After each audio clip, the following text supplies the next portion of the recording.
Hello, everyone. Thank you for joining us tonight.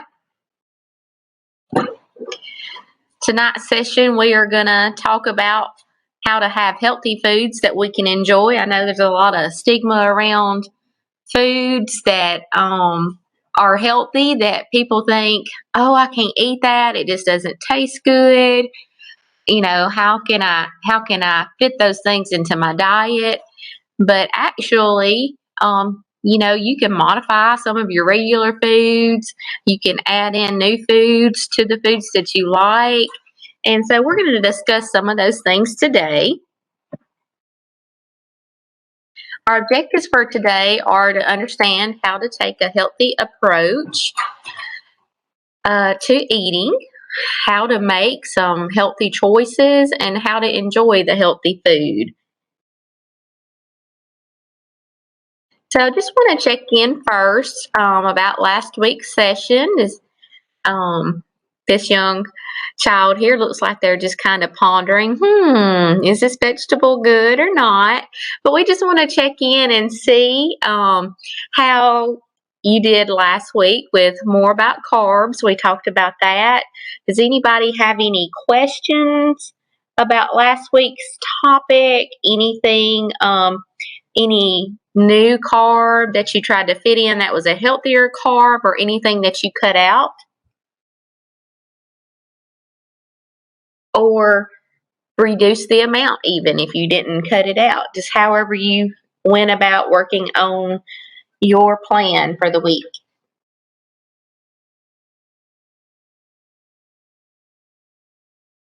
None?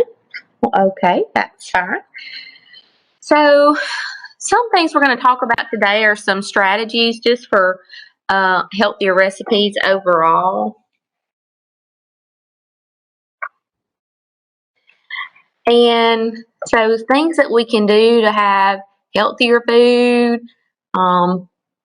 in our diet and still enjoy the things that we like is to pick things to try to reduce the amount of fat, sugar, and salt that's called for in our original recipes.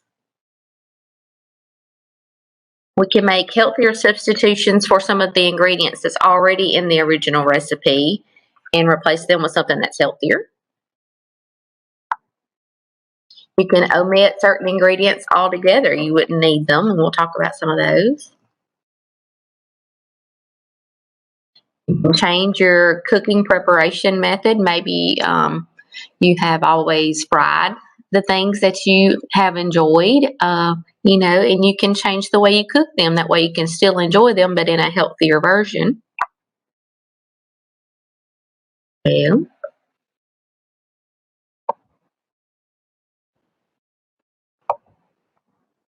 And you can eat smaller portions.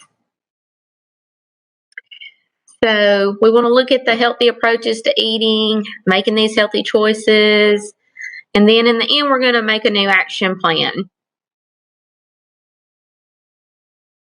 So would someone like to read Anthony's story for me today?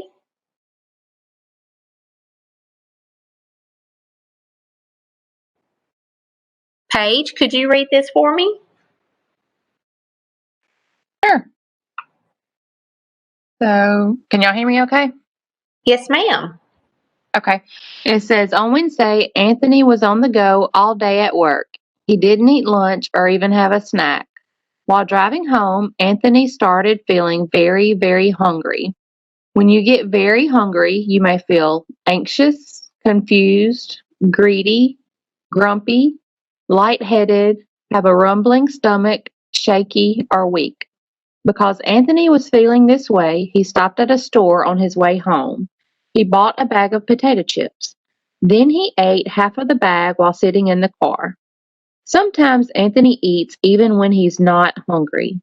When you're not hungry, you may eat because you feel bored, sad, or anxious, have happy memories of a certain item, just like the way the food tastes, don't want to waste food, don't even know you're eating because you're focused on watching TV, working, driving, etc.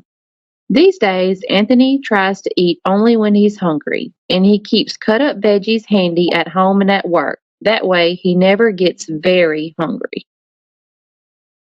Excellent.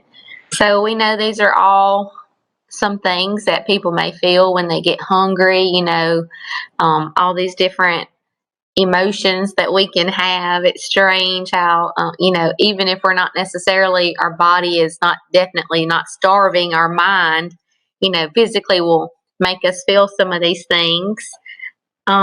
Sarah, could you tell us how you feel when you get hungry? Any particular things that you experience that maybe are different or the same as what was on the list that Paige read today?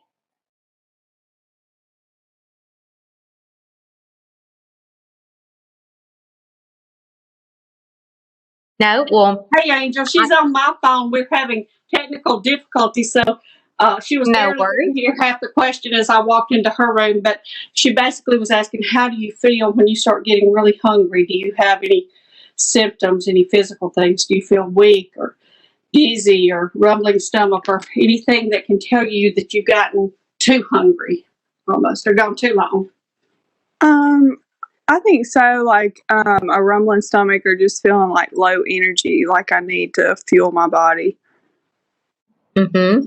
Yeah, I definitely can have had the same symptoms before, and also just I think we probably all experience that hangriness, that everybody talks about at times Yes. when we wait too long to eat, and we know we should have already eaten by now.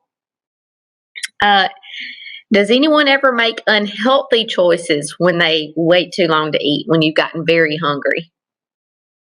And if so, what are those choices that you typically run to?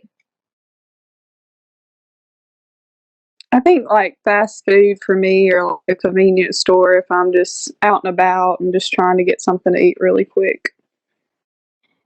Yes, and convenience, has a lot to do with everybody's issues nowadays, whether they eat healthy or unhealthy. We tend to choose what's the most convenient or the easiest for us to get our hands on. And does anyone ever eat when they're not hungry? And if you do, would you mind sharing with us why you do that?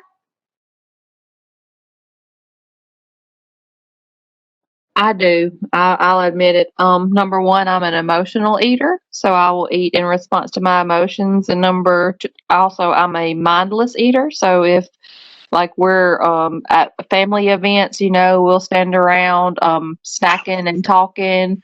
Or like if you go to the movies, you just out of habit get popcorn and you'll eat that popcorn while you're watching the movie and not realize how much you've eaten. So I've been guilty of both of those.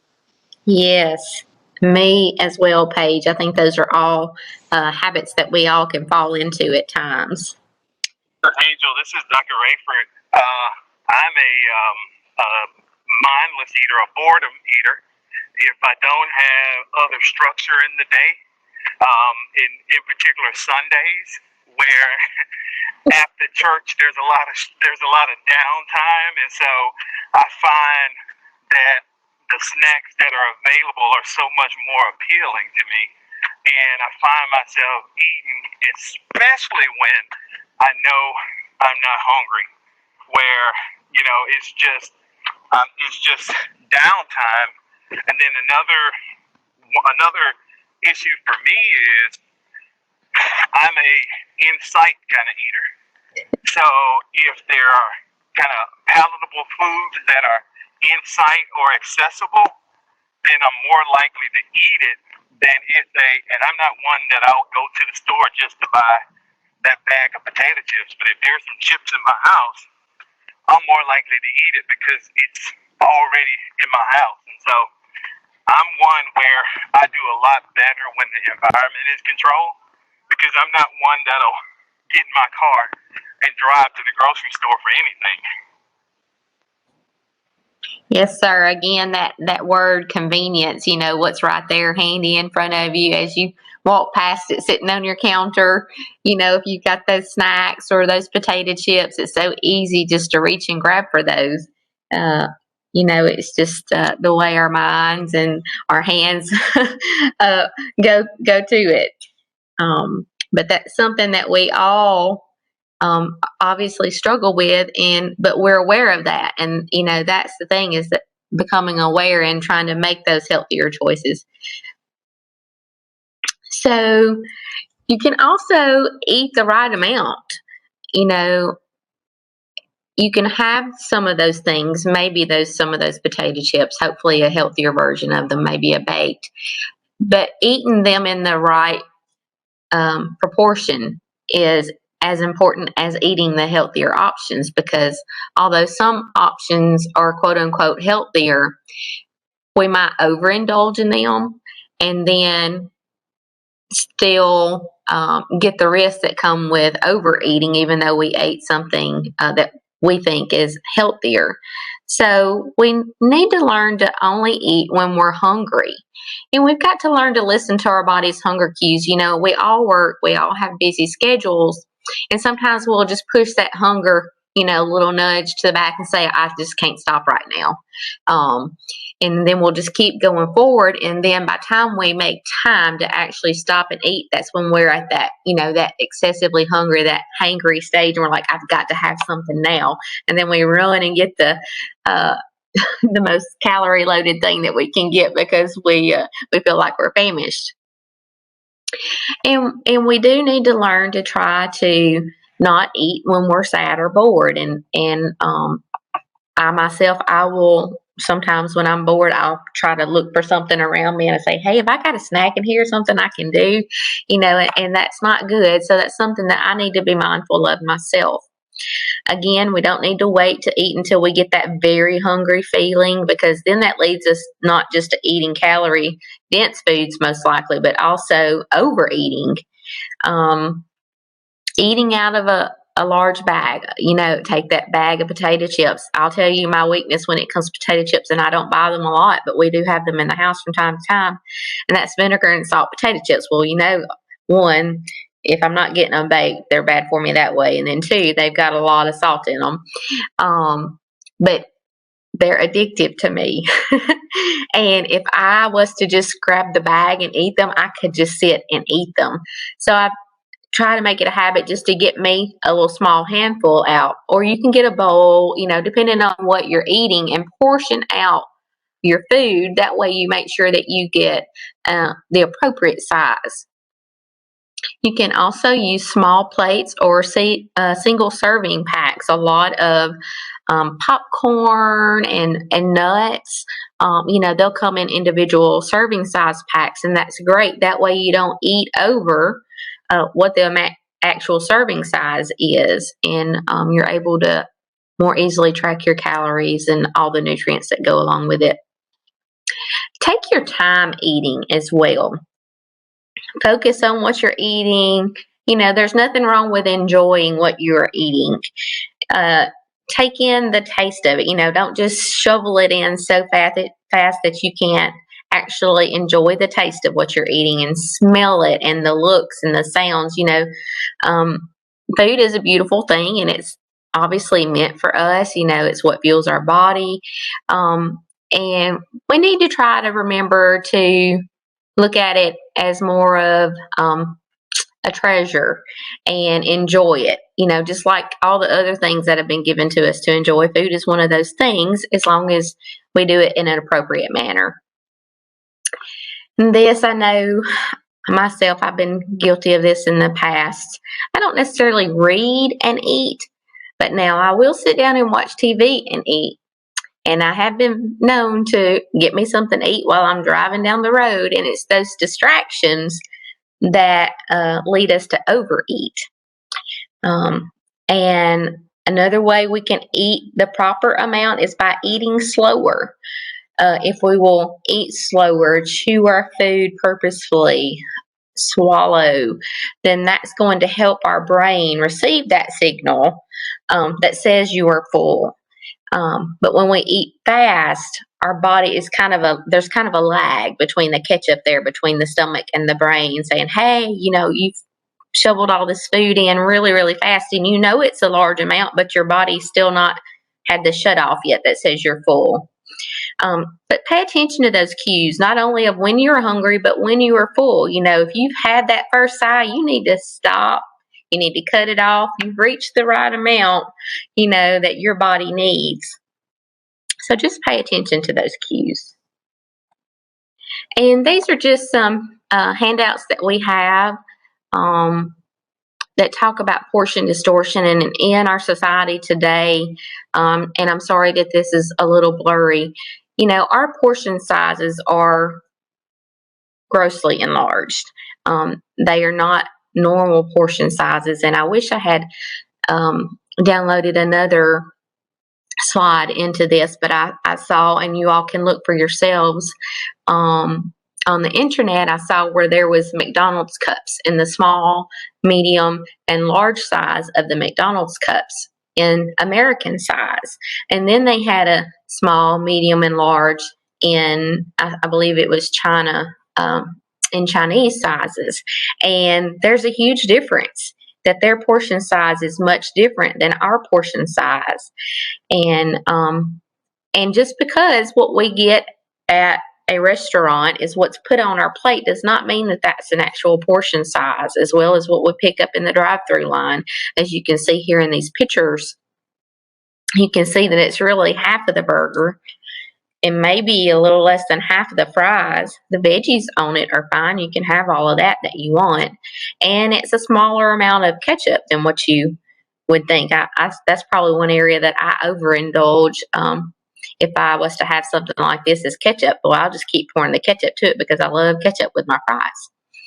And then if you'll look at some of the other images on the bottom, you'll see the Coke can versus the bottle. The bottle has typically more than one serving size in it. So those are things you just need to be aware of. And even the way pizza's cut, it's more than one size, more than one serving typically in one slice.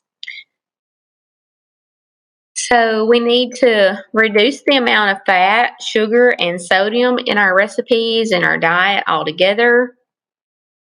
So we're just going to look at, this is from last year's PowerPoint, and just they had put like an original sweet potato casserole recipe in here. And we all, I'm sure, have had sweet potato casserole, at the holidays, Thanksgiving and Christmas. It's a wonderful Southern dish. I'm sure it's enjoyed other areas as well. But if you'll look at this recipe here, you're going to see a lot of things. So a whole cup of white sugar. Then you've got butter and you've got milk. You've got another cup of brown sugar. You've got a full cup of pecans, and then you've got some more butter, another third of a cup of butter melted down here. And so that's a lot. And I just want to go back and look, and you see this particular recipe serves 8 people and 602 calories per serving, and that's a lot. So then we'll look at the redo recipe of Ellie Krieger sweet potato casserole. So you still have your sweet potatoes, but what you're going to notice that's different here is instead of regular sugar, they're using honey, or you can use maple syrup. And you can get a lot of sweetness from honey or maple syrup without as many calories as that full cup of sugar. They've also added in, which you'll see in the regular recipe, but cinnamon, nutmeg, ginger, all of those spices help to give you kind of a sense of sweetness as well, even though they're not sugar laden. And then they reduced in this one, instead of as much sugar as they had in the previous one, the brown sugar, they decreased it to just 1 tablespoon of packed brown sugar. And then they reduced the amount of pecans as well. And so you can still get 8 servings out of this, but you are going to significantly cut back on the amount of calories and sugar that you're going to intake. Make those healthier substitutions. You can take original ingredients out and replace them for something else. I know a lot of people will, like in baking, particularly cakes. I know some people, and I have done this as well, they'll use things like applesauce in place of their sugar and their eggs. And also pumpkin puree is another thing you could use. You could also probably use some sweet potato puree to replace those things. Does anyone have, before we go over this, does anyone have something in particular that they have found as a replacement in some of their favorite recipes?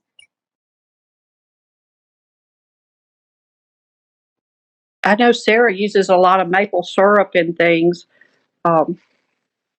as a substitute, and applesauce as well for things that she's baking.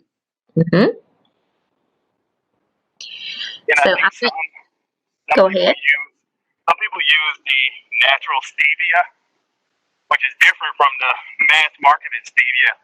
But some of the natural stevia may be a okay sugar substitute without all the artificial ingredients.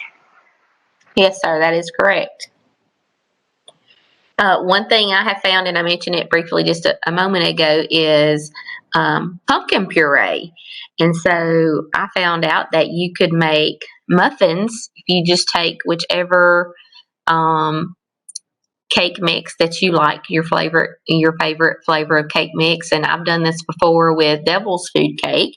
Of course, you know it's prepackaged. It does have some sugar in it, but you can, if you're gonna make that, I make it in muffins, you can significantly reduce the amount of calories by replacing all the other ingredients, the oil, the eggs, milk, if that's used, all of those things, just knock all of that out and you replace it with only pumpkin puree.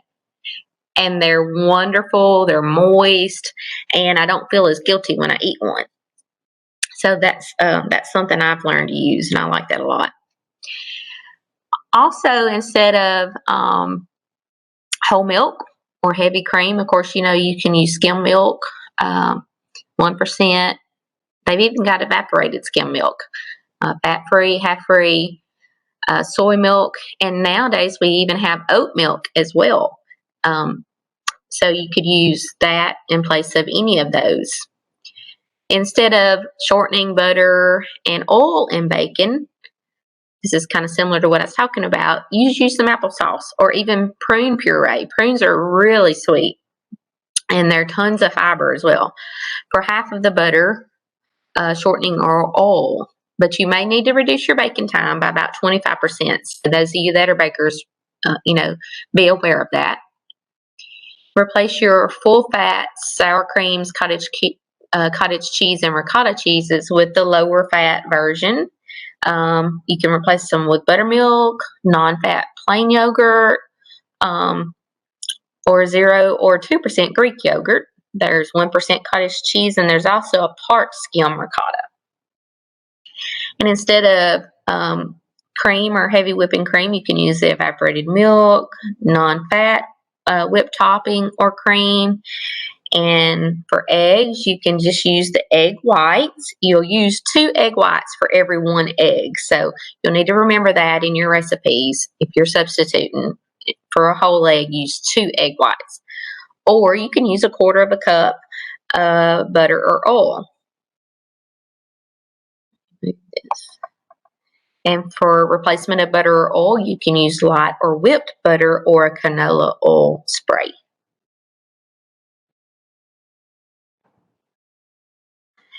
So recipe makeovers, just another thing. Instead of sugar, if you still have to use the sugar, you need to reduce your sugar by about 1/4 to 1/3. Cut it down. And you really probably, along with all the other seasonings in there, you probably won't even realize that it's not as sweet. You know, it'll still be sweet. Your body's going to naturally pick up those things when you bite into them. And you'll taste that it's sweet. It just won't be as sweet as what it would have been. So if your recipe calls for 1 cup, use 2/3 of a cup. You can also add cinnamon, vanilla, and almond extract, like I spoke about earlier. These can give an added impression of sweetness. Beware though, bakers, again, if you're making yeast spreads, you don't need to remove all your sugar because that helps your yeast to rise. Also, in place of the sugar, again, you can use pureed fruit, no sugar added applesauce, or sugar-free syrups. There's a lot of those. I'll tell you, one of my downfalls of my quote-unquote snacks is coffees, flavored coffees. Love, love, love coffees. I love creamer. I have creamer with my coffee. Maybe a little coffee with my creamer. But there's a lot of sugar-free creamers and flavorings now, and that's great because then I still can indulge in my flavored coffees. And then also, if you're a canner, if you put up jellies and those types of things, you can cut back on the amount of sugar that you're using. Or, like Dr. Roper said, you can try some of those sugar substitutes. And there are a lot of different sugar substitutes. As a matter of fact, I've recently found, I don't have the exact name for it, but it's an apple sweetener. And I purchased it at Walmart. And it has a much lower glycemic index, and it's made just from apples, concentrated, and it's wonderful, and it really doesn't put any more of an apple taste into anything I've made. I use it in my coffee a lot now, so there's those things.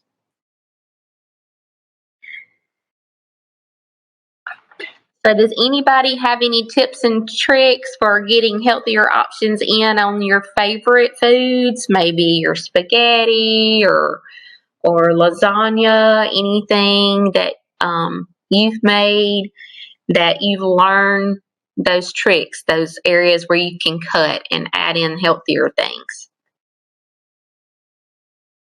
One thing I do with sweet potatoes, in lieu of the sweet potato casserole, is I'll bake the sweet potatoes in the oven as usual, and then I will remove the skins and do almost like cream potatoes, but just the potatoes, no milk or no butter or anything else.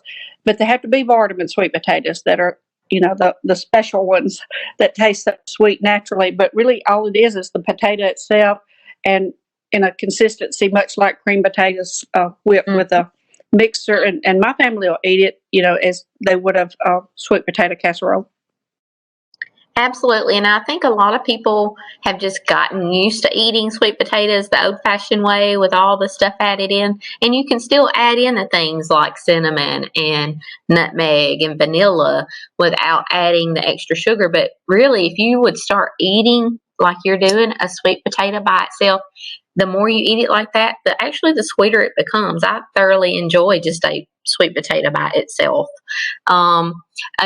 One thing that I have found that I can replace, speaking of sweet potatoes, is at work we have potato bars sometimes. And we have the option between a sweet potato or a regular potato. Well, I had started a couple months back when they had it. The first time I saw it, I got it, but I got the sweet potato instead of the regular white potato.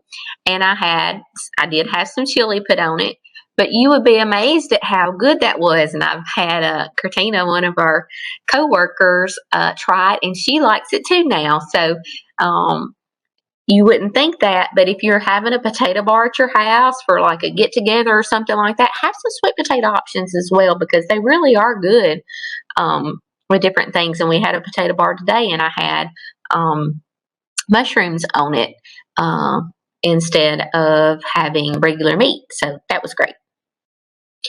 So some more tips and tricks are to eat cheeses that are strong tasting and low in fat, such as Parmesan and Feta. You do need to choose good quality items. So what do I mean by that? I don't mean necessarily very expensive items, but shop at your local farmer's market if you have one. And I've got this pharmacy put in here, and though that's not misspelled, it's a shout out to Rebecca and to Smithville. They have a local farmer's market. Usually in the summer it's an indoor market, and they're calling it their pharmacy, where you can get fresh fruits and vegetables and those things that are healthy for you. Use a variety of flavors, textures, scents, and colors. They're not only pleasing to the eye, but they're good for your body. We should have a rainbow on our plate in our meals. Cook your veggies so they stay crisp and colorful, such as your green beans, broccoli, things like that, because you'll retain most of the nutrition, the vitamins out of it. And then you have all the fiber that's in them as well. You can dress up your foods, as I was talking about earlier, with different herbs and spices, and that really can bring out, as can changing the way you cook your veggies or your meat by roasting them, grilling them. All those things can really bring out the flavor of foods without adding extra calories. Try learning some new cooking techniques. I know that's easier said than done. Everybody's busy. There's lots of things online that you can watch for, and sometimes our dietitian at the Wellness Center has had some cooking classes as well, and some prepping classes where you can find out easier and better ways to cook your meals. And so that's something you can always look into. And there's lots of free stuff online. You can YouTube almost anything nowadays. Try new cuisines, ingredients. Did someone have something to say?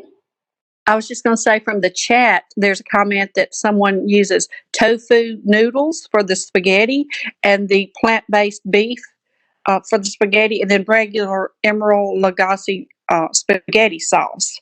And it tastes the same, but she does substitute the noodles and the meat.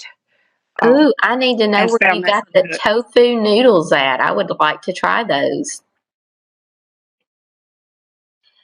And then share your findings with your friends and your family. Like I was talking about that potato bar. If you make one for a get together, have those healthier options like the sweet potatoes and healthier condiments that can go in it.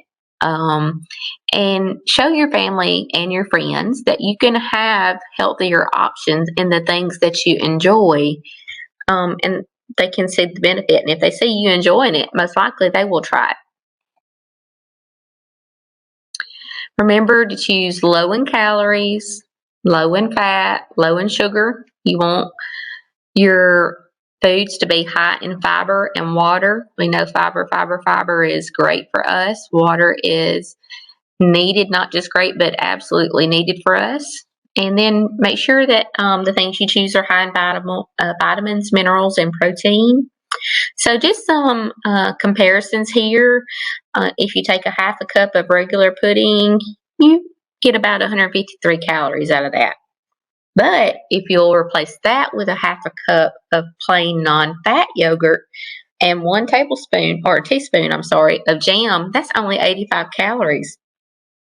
So it's almost cut in half. That's pretty significant. And you can still enjoy and have flavor when you add in your jam of choice. We know that eating almonds or nuts as a whole are typically good for us, but they are high calorie foods and some high fat. So you really need to be careful. So if you'll look at this comparison, just 1 cup of oil roasted almonds is 953 calories. And you might say, well, I wouldn't eat a cup of almonds. Well, if you're eating them out of that bag like we talked about earlier, and you're not portioning them out very easily, you can eat a whole cup of them before you know it. And that's a lot of calories to take in just from that one thing. Whereas if you ate 1 cup of air-popped popcorn, that's only 31 calories. Huge, huge difference there. A medium serving of French fries is 378 calories, but 1 side salad typically is only 17 calories. So that's, of course, not adding your dressing and stuff. That's just the veggie portion. A slice of pepperoni pizza, 338 calories, or a cup of minestrone soup, 127 calories. I like minestrone soup. And then we all know we love going to Taco Tuesday. But if you look, just a half a cup of salsa con queso is 179 calories, where a half a cup of plain salsa is 38 calories. And also that's where our portion size, eating the right amount, comes in, because I think a typical portion size of chips, tortilla chips, is really only about 10 chips, where we probably sit there and eat 20 to 40 chips, just aimlessly sitting there eating and talking, and refilling our salsa. So that, being cognizant of those things helps you to maintain the proper amount of calories. And then orange juice versus the orange. You can see there's a significant difference there, definitely. Plus, by eating the orange, you get all of the fiber content associated with it, which is better for you. So, it's time to talk about a new action plan. Does anyone or would anyone like to share what your potential action plan would be for this next week going forward? Sarah and I ordered from a new company I heard of. I think it's called Green Chef, and it's prepared meals that, from folks that I know that have tried it, it seems to be the most flavorful and fresh of all the. It's a vegan-based group. We receive our first shipment this Thursday, and you can deliver each week or whatever you want. So this will be our first grouping of that to try. But the folks I know basically say one portion really is two, so it'll last you twice as long as you thought, but that everything was really good. So we will see. That's our step this week. And the noodles are at Kroger from the Kroger. Excellent.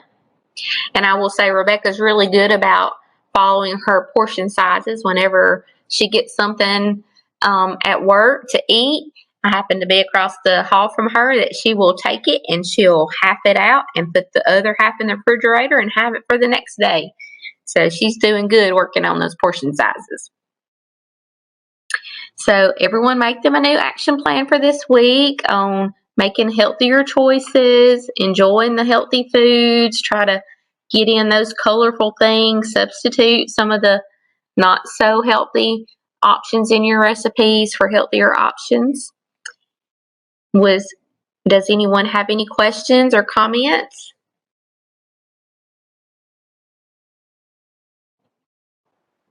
If not, then we will see you next month. Have a great evening.